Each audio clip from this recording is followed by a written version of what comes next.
প্রথমে আপনারা ইনশট অ্যাপসে চলে আসবেন। ইনশট অ্যাপ ক্লিক করার পরে নিউ ভিডিও সিলেক্ট করবেন। সিলেক্ট করার পরে আপনারা ভিডিও লোডিং হবে। লোডিং হওয়ার পরে ভিডিওটা চলে আসবে। চলে আসার পরে আপনারা ক্যানভাসে ক্লিক করবেন। ক্যানভাসে ক্লিক করার পরে এখানে অপশন আসবে আপনি কি টাইপের ভিডিও বা কন্টেন্ট ক্রিয়েট করবেন। এখানে ইউটিউব রিলস আছে, এখানে ইউটিউব আছে যেমন 16.9 অথবা টিকটক আছে। আপনারা যে কোনো রেজুলেশনে ভিডিও তৈরি করতে পারবেন। খুব ক্যানভাসের সাথে অডিও অপশন আছে, অডিওতে ক্লিক করার পরে এখানে music, record, effect, AI speech এই ধরনের অপশন পাবেন। আপনারা এখানে রেকর্ডে ক্লিক করার পরে আপনারা চাইলে এখানে রেকর্ড করে নিতে পারবেন। এই রেকর্ডে ক্লিক করার পরে 3 সেকেন্ড টাইম নেবে। টাইম নেওয়ার পরে আপনারা যদি ভয়েস দিয়ে ভিডিও তৈরি করতে চান তাহলে ভয়েসে ক্লিক করবেন। আবার ওই যে এখানে অপশন আছে অফ করার জন্য, আপনি কি ভয়েস করছেন সেটা শুনতেও পারবেন। আবার এখানে মাই মিউজিক আছে, মাই মিউজিকে যদি আগে থেকে ভিডিও আপনার সিলেক্ট করা থাকে স্ক্রল করে ভিডিওটা সিলেক্ট করে নেবেন, অথবা আপনারা ফিচারে গিয়ে আপনারা ভিডিও থেকেও অডিও নিয়ে নিতে পারবেন। এখানে অপশন অনেকগুলো আছে, মাই মিউজিক আছে, অডিও আছে, আবার ইফেক্ট আছে। আপনারা চাইলে এখান থেকে ভিডিও সিলেক্ট করে আপনাদের কন্টেন্টে বসিয়ে দিতে পারবেন। যেমন আরফিন রুমির একটা গান আপনারা আমি এখান থেকে নিয়ে নিলাম। নেওয়ার পরে যে এখানে যে স্পেলটা গিয়ে কেটে বাকি অংশ ডিলিট করে দিলাম। আবার দেখেন এই ডিলিট অংশটুকু কিন্তু চলে গেছে। আপনারা আবার এই যে এটা সেট করে দিতে পারবেন। টেক্সট আছে এখানে, টেক্সটের স্টিকার আছে, আপনারা চাইলে যে কোনো ধরনের স্টিকার ব্যবহার করতে পারবেন খুব সহজেই। যেমন আমি যে ইউটিউবে কাজ করি, তো ইউটিউবের লোগোটা এখানে সাবস্ক্রাইব লোগোটা আমি নিয়ে নিলাম। নেওয়ার পরে এটা আপনারা চাইলে বড় করতে পারবেন, ছোট করতে পারবেন, আবার যে কোনো জায়গায় বসাইতে পারবেন। এখানে আবার টেক্সট একটা অপশন আছে, টেক্সটে গিয়ে আপনারা ওই যে এখানে বাংলা চাইলে বাংলা লিখতে পারবেন। আমি ভয়েস দিয়ে লিখে নিলাম। আপনারা যদি ভয়েস অপশন থাকে তাহলে ভয়েস দিয়ে খুব সহজে বাংলা টাইপ করে নিতে পারবেন। আবার এখানে যে ইংলিশ অপশন আছে, এই ইংলিশে চাপ দিয়ে যেমন এই যে ইংলিশ লিখতে পারবেন আর কি। এখানে আপনার লেখার অনেকগুলা কোয়ালিটি আছে, নিয়ে নিতে পারবেন। আমি যে লেখাটা লিখলাম এটা আবার কতটুকু ভিতরে থাকবে সেটা সিলেক্ট করে নিতে পারবেন। আপনারা এই যে ডাইনামিক কমাইতে পারবেন, বাড়াইতে পারবেন। ওই যে এফেক্ট এবং ফিল্টার এই দুইটার একই কাজ। আপনারা দেখেন একটাতে ক্লিক করলে বোঝা যাবে যে আসলে এটা কি কাজ। ফিল্টারে বা এফেক্টে ক্লিক করার পরে এই যে অ্যাডজাস্ট আছে, এখানে আপনারা পাওয়ার কমাইতে পারবেন, বাড়াইতে পারবেন। এটা অপশন আপনাদের যতটুকু মনে হয় ততটুকু নিতে পারবেন। আবার যে ফিল্টার, এফেক্ট, আবার এই তিনটা কাজ আছে। দিবেন ফিল্টারে গিয়ে আপনারা ভিডিওর কালার কিরকম দিবেন সেটা সিলেক্ট করতে পারবেন। আসলে ইনশট অ্যাপসে খুব সহজেই কাজ করা যায় যদি আপনারা বুঝে দেখে শুনে একটা ভিডিও ক্রিয়েট করতে পারেন, তাহলে আপনারা উপকৃত হবেন আশা করি। দেখেন যে এটা আবার আপনারা জুমও করতে পারবেন, স্লো জুম, জুম কমাতে বাড়াতে পারবেন। আবার জুম এটা এই যে প্যান আইকনে ক্লিক করে এটা আবার ছোট করতে পারবেন। আসলে অনেকগুলো অপশন আছে, যদি আপনারা মনোযোগ দিয়ে দেখেন তাহলে অবশ্যই করতে পারবেন। এখানে যে দেখলেন তো আপনারা এটা আসলে কিভাবে করা যায়, ফিল্টার আর এফেক্টের কাজে কি পিআইপি কাজটা দেখেন। আপনারা পিআইপি কাজ মানে অন্য কোনো ভিডিও আবার এই ভিডিওর উপরেই আপনারা অ্যাডজাস্ট করে নিতে পারবেন। যেমন ভিডিও এখানে সিলেক্ট করার পরে যে দেখেন ভিডিওটা চলে আসছে, চাইলে আপনারা এটা ছোট বড় করে যে কোনো এক পাশে যে কোনো এক কর্নারে বসায় নিতে পারবেন।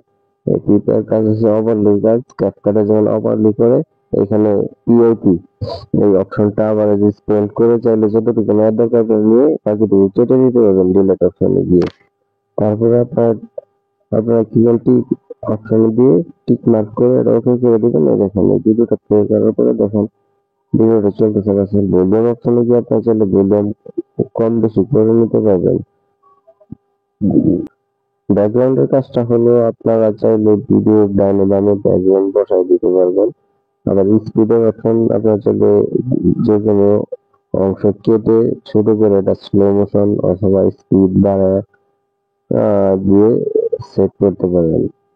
এখানে অ্যানিমেশন অপশন আছে, অ্যানিমেশন অপশনে ক্লিক করার পর বিভিন্ন ধরনের এফেক্ট দেখতে পারবেন। যদি কেউ এফেক্ট ভিডিওতে অ্যাড করতে চান ভিডিওর যে কোনো অংশে, তাহলে আপনারা এখান থেকে যে কোনো একটা সিলেক্ট করে নিতে পারবেন।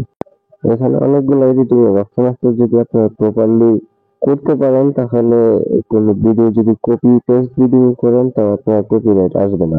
দেখেন এখানে অনেকগুলো অপশন আছে, যে অপশন গুলা ধরে যদি করতে পারেন, এখানে স্পেন্ট আছে, ডিলেট আছে, ব্যাকগ্রাউন্ড আছে, স্পিড আছে, অ্যানিমেশন আছে, এআই কার্ড আছে, ক্রপ আছে। আপনারা যে কোনো ধরনের কাজ খুব সহজে করতে পারেন। সুইচ অপশনটা দেখেন, স্পেন্ট করে কাটা যে অংশটুকু আছে এটা আপনার সুইচ অপশনে চাপ দিয়ে করে নিয়ে এখানে চেপে ধরে সামনে পিছে মাঝখানে যেখানে আছে সেখানে বসায় দিতে পারবেন। আমার যতটুকু প্রয়োজন আমি এতটুকু নিলাম, নেওয়ার পরে এখানে কাটা অংশটুকু সুইচ অপশনে ক্লিক করে আবার পিছনে নিয়ে আসলাম। পিছনে নিয়ে আসলে এটা চাইলে আবার আপনি সুইচ করে সামনে নিয়ে যেতে পারবেন। এখানে মার্কস অপশনটা যে দেখতে পাচ্ছেন, মার্কসের কাজ হলো আপনি বিভিন্ন ধরনের সাইজ আছে, সাইজ গুলো আপনারা ভিডিওর মাঝখানে দিয়ে দিতে পারবেন, যে উপরে যে কোনো এক পাশে বসিয়ে দিতে পারবেন। চাইলে আপনারা বিভিন্ন ভাবে এগুলা এডিট করতে পারেন যদি আপনারা প্রপারলি কাজটা করেন। এখানে আবার ভয়েস এফেক্টের কাজ হচ্ছে, যদি আপনি ভয়েস গুলা কপি করতে চান তাহলে এখানে বিভিন্ন কোয়ালিটির ভয়েস আছে, ভয়েস গুলা সেট করে আপনারা ভয়েস রেকর্ডিং সিস্টেম, বিভিন্ন সিস্টেম, অন্য মানুষের সিস্টেমে করতে পারবেন। রোটেট যে অংশটা আছে এখানে চাইলে আপনার ভিডিও এই যে নিজের চাপ দিয়ে আপনারা ডাইনেরটা বামে, বামেটা ডাইন করে নিতে পারবেন খুব সহজে। আবার এখানে যে ফ্রিজ অংশটা আছে, আপনারা যে কোনো অংশে ক্লিক করে এটা এখানে দেখেন একটা ছবির মতো এক জায়গায় থেমে রয়েছে স্থির হয়ে, এটা করতে পারবেন। আবার এখানে যে রিভার্স অপশনটা আছে, এটা যেমন আমরা সামনে যাই এটা আবার টেনে পিছনে নিয়ে আসে। রিভার্সের কাজ হচ্ছে এরকম, রিভার্স আপনারা দেখতে পাবেন ভিডিওতে যে আমি রিভার্স করতেছি। এটা দেখেন যে প্লে করার পরে দেখবেন যে ওর আবার যে সামনে যাওয়ার কথা এই যে পিছনের দিকে ভেগে চলে আসছে। এটা হচ্ছে রিভার্সের কাজ। রিভার্সের কাজটা অনেক ভিডিওতে দেখা যায়। আপনারা দেখেন এখন আপনারা ভিডিও এডিট করেন কিন্তু ওয়াটারমার্ক উঠাইতে ভুলে যান। দেখেন ওয়াটারমার্ক কিভাবে দূর করে, যে এখানে ইনসার্ট টেক্সটে যে ওয়াটারমার্ক আছে ওটাতে ক্লিক করবেন, তারপর ফ্রি রিমুভ আসবে, রিমুভ আসার পরে একটু লোডিং নেবে, লোডিং নেওয়ার পরে দেখেন এখানে একটা বিজ্ঞাপন চলে আসবে। বিজ্ঞাপন আসার পরে কিছুক্ষণ আপনারা অপেক্ষা করবেন। এই যে দেখেন বিজ্ঞাপনটা চলে আসছে, অপেক্ষা করার পরে আপনারা আবার স্কিপ করে কেটে দিয়ে আবার এই যে ভিডিওটাকে নিয়ে আসবেন। দেখেন এখানে কোনো ওয়াটারমার্ক নেই। আপনারা সহজে ইনশট অ্যাপসে দিয়ে এই অপশন গুলা যদি সঠিক ব্যবহার করতে পারেন তাহলে আশা করি আপনারা উপকৃত হবেন। আমার ভিডিও দেখে এই অনেক কষ্ট করে ভিডিওটা ক্রিয়েট করেছি, মানে তৈরি করেছি। আপনারা এই ভিডিওর মাধ্যমে আশা করি প্রপারলি কাজটা শিখে নিয়েছেন। এখন ভিডিও সেভ করবেন, সেভ করার অপশনে দেখেন এখানে টিক মার্ক দেওয়া আছে, এক্সপোর্ট অপশন, এই এক্সপোর্ট অপশনে ক্লিক করবেন। এখানে যে কোনো রেজলিউশনে ভিডিও আপনারা ডাউনলোড করে নিতে পারবেন। এই দেখেন এখানে ক্লিক করলাম 4K 2K 1080, এখানে চাপ দিয়ে আবার এফপিএস রেটিং 25 আছে, 24 আছে, 50 আছে, 60 আছে, যে কোনো অপশনে চাপ দিয়ে সিলেক্ট করার পরে আপনারা এক্সপোর্ট অপশনে ক্লিক করবেন। ক্লিক করার পরে দেখেন এখানে লোডিং আসছে, লোডিং এর মাঝখানে আবার অনেক ক্ষেত্রে বিজ্ঞাপন আসে, আবার আসলে দেখেন এখানে সেভ অপশন আছে, সেভ অপশনে ক্লিক করে নিবেন। ক্লিক করার পরে আপনার ভিডিওটা অ্যাড হয়ে যাবে। দেখেন আবার নিয়ে ক্লিক করলাম, এখানে ড্রাফটে সেভ হয়ে গেছে। সেভ হওয়ার পরে তো গ্যালারিতে চলে যাবে, তারপরে আপনারা আপলোড করে দিতে